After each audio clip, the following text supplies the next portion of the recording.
Hello students, welcome to your computer class. हम लोग Python का रिवीजन कर रहे थे।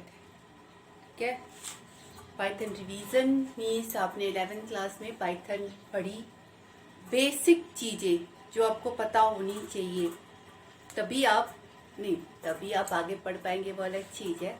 पर basic you are learning a language, और उस लैंग्वेज की बेसिक चीज।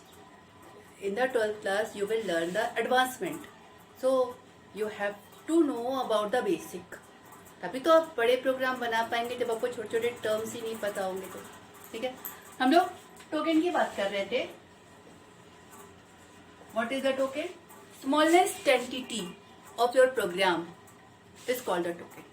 ठीक है, आपका प्रोग्राम क्या, कलेक्शन ऑफ इंस्ट्रक्शन, जो एक ग्रुप ऑफ इंस्ट्रक्शन जो आप कंप्यूटर को वर्क करने के लिए देते हैं, उस ग्रुप ऑफ इंस्ट्रक्शन में कितनी चीज़ों से मिलकर वो इंस्ट्रक्शन बना होता है, that is called the token. ठीक है, अब उस चीज़ों में पहला कीवर्ड्स हो सकते हैं। कीवर्ड्स मतलब वो वर्ड्स जिनकी मीनिंग फिक्स है, डिफाइंड बाय द इंटरप्रेटर, कि ये वर्ड है इसका मतलब ये है, ये वर्ड है इसका मतलब ये है। ठीक है, तो वो कीवर्ड कहलाते हैं। Means the meaning is fix. आप जहां पर भी वो यूज करें, जो भी काम के लिए है, वो उस जगह उसी काम को करेगा। और उस वर्ड को आप किसी और वर्क के लिए यूज नहीं कर सकते, यानी उसको आप वेरिएबल नेम, क्लास नेम, ये सब नहीं दे सकते। Keyword means the words which meaning is defined by the interpreter. ठीक है, जैसे एग्जाम्पल इफ, एल्स, वाइल और डेफ और so many, the meaning is fix, that is called the keyword. और उसके बाद identifier. Identifier means the name given by the user. बहुत बार ऐसा पड़ता है कि आपको किसी एक चीज को, वो चीज वेरिएबल नेम हो सकती है, क्लास नेम हो सकता है, फंक्शन नेम हो सकता है, ब्लॉक नेम हो सकता है, एनीवन, आपको नाम, यूजर को नाम देना पड़े, तो वो जो नाम जो यूजर ने दिया है, उस नाम को आइडेंटिफायर बोलते हैं। ठीक है, अब नाम देने की फैसिलिटी आपके पास है, लेकिन वो नाम आप किसी रूल को फॉलो करते हुए ही दे पाएंगे। पहला रूल, वो नाम किसी कीवर्ड का नाम नहीं होना चाहिए, मतलब किसी एक वेरिएबल का नाम आप इफ, एल्स, ये वाले नाम नहीं दे सकते। ठीक है, दूसरा, नाम में स्पेस नहीं होनी चाहिए। तीसरा, नाम हमेशा किसी न किसी कैरेक्टर से शुरू होना चाहिए। अंडरस्कोर से भी शुरू हो सकता है, लेकिन वो किसी नंबर से शुरू होने वाला नहीं होना चाहिए। उस नाम में आप कैरेक्टर्स, नंबर्स, अंडरस्कोर ये सब रख सकते हैं, लेकिन कोई स्पेशल सिंबल नहीं होना चाहिए। ठीक है, इन सारे रूल्स को फॉलो करते हुए जो नाम आप देते हैं उस प्रोग्राम में, उस नाम को आइडेंटिफायर बोलते हैं। ठीक, third one is the literal. Literal means a fixed term, fixed value is called the literal. ठीक है, कांस्टेंट इज द लिटरल। वो constant means the fix one, तो वो फिक्स वाली चीज नंबर हो सकता है, स्ट्रिंग हो सकता है, बूलियन हो सकता है। ठीक है, literal means constant means fix. ठीक है, कल हमने इसमें स्ट्रिंग लिटरल पढ़ा था। String literal, what is the string? Combination of character. उस कॉम्बिनेशन में आपके कैरेक्टर हो सकता है, नंबर हो सकता है, स्पेशल सिंबल हो सकता है, कुछ भी हो सकता है, स्पेस हो सकता है, कुछ भी। You are not giving the identifier name, आप आइडेंटिफायर नहीं डिक्लेयर कर सकते, तो आपके स्ट्रिंग के अंदर कुछ भी हो सकता है, कोई भी कैरेक्टर, कोई भी स्पेशल सिंबल, नंबर, एनीथिंग। ठीक है, आप स्ट्रिंग लिखते कैसे हैं? स्ट्रिंग आपके दो तरीके के होते हैं, एक होता है सिंगल लाइन, दूसरा होता है मल्टी लाइन। ठीक है। सिंगल लाइन स्ट्रिंग आप कैसे लिखते हैं, डबल कोट से स्टार्ट किया, डबल कोट के इसमें क्लोज किया, इसके अंदर जो कुछ भी लिखा है वो एक स्ट्रिंग कहलाएगा। कुछ भी लिखिए, मतलब आप character, number, special symbol, space, any word starting from the double quote ending with the double quote, या फिर starting from the single quote ending with the single quote, both are the single line string. ये दोनों खत्म एक ही line में होना चाहिए, ठीक है। आप ये नहीं कर सकते कि आपका ऐसे लिखा, उसके बाद ये लिखा, ये लिखा, ये लिखा, यहाँ पे खत्म किया, ये गलत हो जाएगा। क्यों? क्योंकि जैसे आपने एंटर दबाया, आपके पाइथन में इंटरप्रेटर चलता है। इंटरप्रेटर मीन्स आप लाइन बाय लाइन लिखा, यानी आपको ये जैसे उसको न्यू लाइन मिलेगा वो समझेगा कि हमारा स्टेटमेंट खत्म हो गया है और इंटरप्रिटेशन का काम शुरू करेगा। इंटरप्रिटेशन के काम में उसे स्टार्टिंग तो मिलेगा, एंड नहीं मिलेगा तो वो इसे एरर दे देगा, ठीक। तो अगर आप सिंगल लाइन डबल कोट से स्टार्टिंग, डबल कोट से क्लोजिंग, या सिंगल कोट से स्टार्टिंग, सिंगल कोट के अंदर, कोट क्लोजिंग के अंदर आप कुछ भी लिखिए, they all are the string literal, means string constant, ठीक है। आपको मल्टी लाइन स्ट्रिंग लिखनी है। मल्टी लाइन स्ट्रिंग आप ऐसे लिख सकते हैं, डबल कोट से स्टार्ट किया, एंड वाला बैक स्लैश लगा दिया, this is the escape character.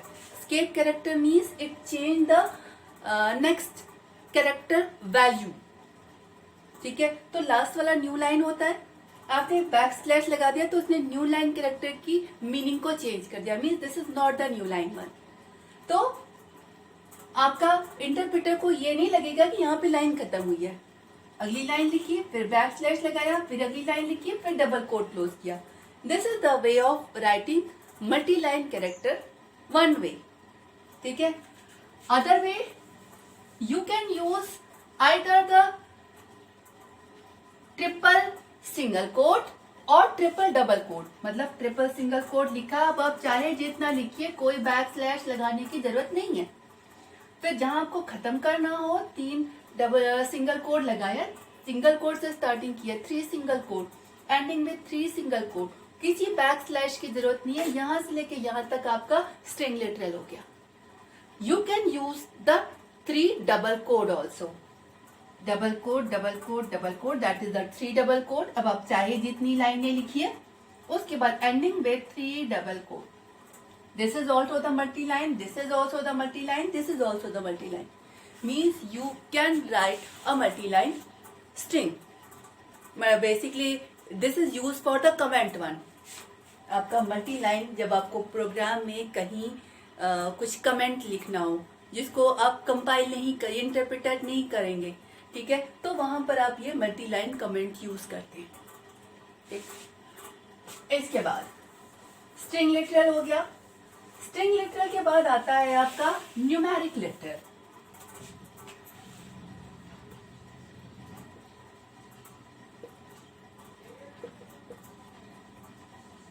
Numeric literal means numbers, ठीक है।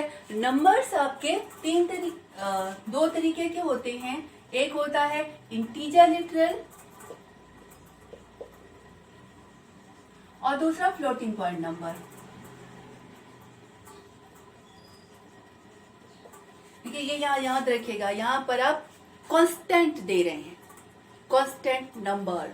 कांस्टेंट नंबर आपका इंटीजर मतलब बिना डेसिमल वाला नंबर, और फ्लोटिंग पॉइंट नंबर मतलब डेसिमल वाला नंबर। अब जो इंटीजर नंबर है यानी इंटीजर लिटरल, उसको आप 3 तरीके से लिख सकते हैं, ठीक है। मैंने आपको सिखाया था डेसिमल, ऑक्टल एंड हेक्सा। अब if the number is like this one, this is a integer literal, कोई पॉइंट नहीं लगा है तो ये एक इंटीजर लिटरल है, ठीक है।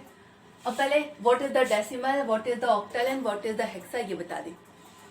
डेसिमल नंबर जिस नंबर का बेस 10 होता है, ठीक है, नंबर का बेस 10 होता है, तो जो डिजिट यूज होते हैं उस नंबर को लिखने के लिए वो होंगी 0 से लेके 9 तक, 0 से लेके 9 तक की डिजिट को यूज करके आप किसी भी डेसिमल नंबर को लिख सकते हैं और इस डेसिमल नंबर का बेस 10 होता है। ऑक्टल नंबर का बेस 8 होता है और इस नंबर को लिखने में जो डिजिट यूज होती है that is the 0 to 7, right. Hexadecimal number का बेस 16 होता है और जो digit is the base 0 to base -1 यानी 0 to 15। अब 0 to 15 में ओके 0 to 9 तक तो आपने लिख लिया। अब 10 मीन्स 10 नॉट 1 and 0, तो इसलिए 10 को हम A से लिखते हैं, 11 को B से लिखते हैं अप टू F यानी 15, F मानी 15, राइट।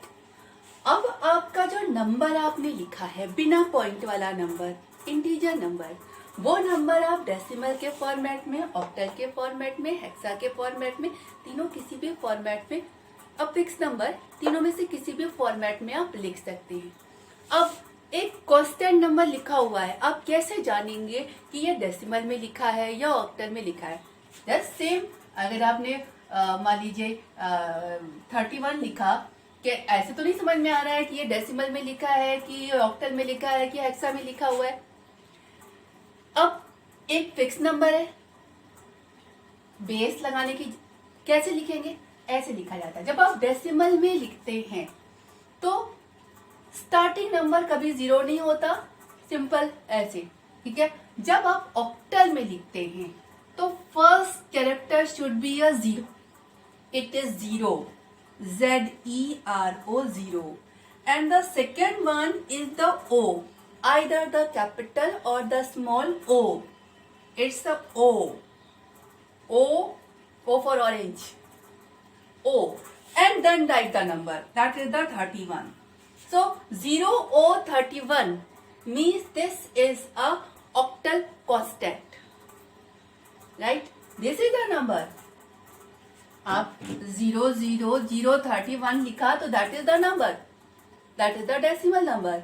0O31 लिखा तो that is, you can write the capital O, small o, anyone, right. 0O31 लिखा means this is the constant, this is the octal constant.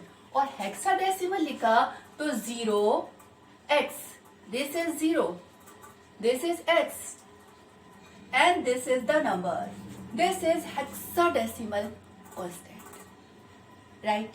अब okay, you can write like this। तो इसको देखते समय यहाँ पर आपको एक चीज ध्यान में रखनी पड़ेगी। जैसे ये लिखा है 0O78, ऑक्टल नंबर या octal constant, it is the right octal constant? No, why? 0 तो हमें बता रहा है कि it is the octal number. अब ऑक्टल नंबर में जो डिजिट का रेंज है 0 to 7, यानी ऑक्टल नंबर में न तो 7 अलाउ है न तो 8 अलाउ है, यानी ऑक्टल, कोई भी ऑक्टल नंबर में 7 और 8 नहीं आना चाहिए, तो it is the wrong octal number. ये भी दिमाग में रखिएगा, ठीक है, कि आपका ओके 0x लिखा हुआ है, 0x के बाद तो कोई भी डिजिट आ सकती है, you can write like 90F, 9F, okay octal number proper, ठीक है। लेकिन यहाँ पर आपका नॉर्मल डेसिमल नंबर है तो 0 से लेके 9 तक की कोई भी डिजिट, कोई दिक्कत नहीं है। लेकिन ऑक्टल नंबर में if you are writing 0O means it is the octal number and the digit should not exceed 7 allow है, 7 अलाउ है, 8 नॉट अलाउड, ठीक है। 7 अलाउ है, digits from 0 to 7 is allowable, but 8, 9 is not allowed. So here you are writing 8 and in octal digit 8 is not allowable, so it is the wrong number। मतलब ये आपका decimal number भी नहीं है क्योंकि 0 और O लिखा हुआ है, और ये ऑक्टल नंबर भी नहीं है क्योंकि इसमें 8 आया है, तो ये एक wrong literal है which is not defining to anyone, right? So here I am writing, you are writing a non-decimal number and you can write the non-decimal number in either the decimal digit or the octal or the hexa, ठीक है। You can write the floating point number in the form of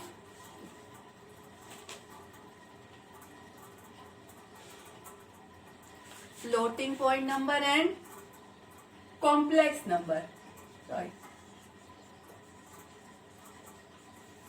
ठीक है, अब मैं आपको बताती हूँ कि फ्लोटिंग पॉइंट नंबर का कांस्टेंट आप कैसे लिखेंगे.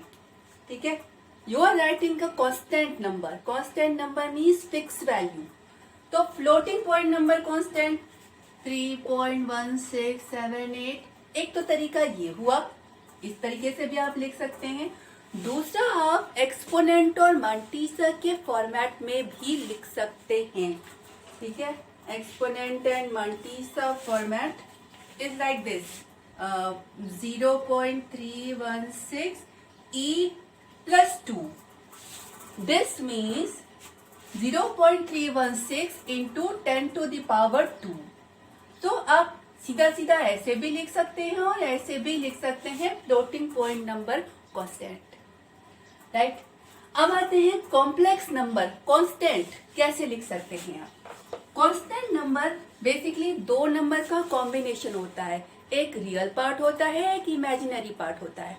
तो आपको कांस्टेंट में रियल पार्ट और इमेजिनरी पार्ट दोनों लिखना पड़ेगा. तो दोनों आप ऐसे लिखते हैं, जैसे 10 + 3j.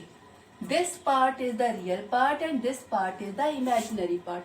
ये याद रखिएगा कि कॉम्प्लेक्स नंबर में ये दोनों चीजें नॉन डेसिमल फॉर्मेट में, पॉइंट वाले नंबर के फॉर्मेट में ली जाती है. ठीक है, तो you can write like this also, 3.6 + 0.6j. That is the real part and this is the imaginary part. ऐसे आप लिख सकते हैं. तो this is the complex number constant. एक स्ट्रिंग कांस्टेंट हो गया, न्यूमेरिक कांस्टेंट हो गया. उसके बाद one more literal, that is the Boolean literal. इसमें आपका आता है ट्रू और द फॉल्स. अब ये यहां पर ध्यान में रखिएगा, ट्रू का टी कैपिटल, तभी ये बूलियन कांस्टेंट कहलाएगा. अगर आपने ये लिखा this doesn't means earth is the Boolean constant. True means 1, false means 0. पर ट्रू आपका ये कांस्टेंट, देखिए आप इसकी अगल बगल कोई कोड नहीं लगा रहे हैं, मतलब ये कोई स्ट्रिंग नहीं है, ये बूलियन कांस्टेंट है. तो बूलियन कांस्टेंट या तो ट्रू या तो फॉल्स. तो वो जो ट्रू या फॉल्स आप कांस्टेंट के फॉर्मेट में लिख रहे हैं, the first character is the capital 1. This is the correct one and this is the wrong one. ये आपका वेरिएबल नेम की तरह ले लेगा, वैल्यू की तरह ले लेगा. This is not the constant. So this is the right way. तो constant, string constant means the fix value.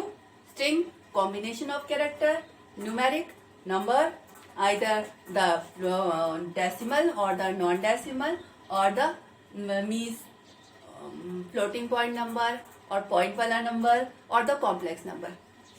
Right? Fourth token is the punctuator, operator and punctuator.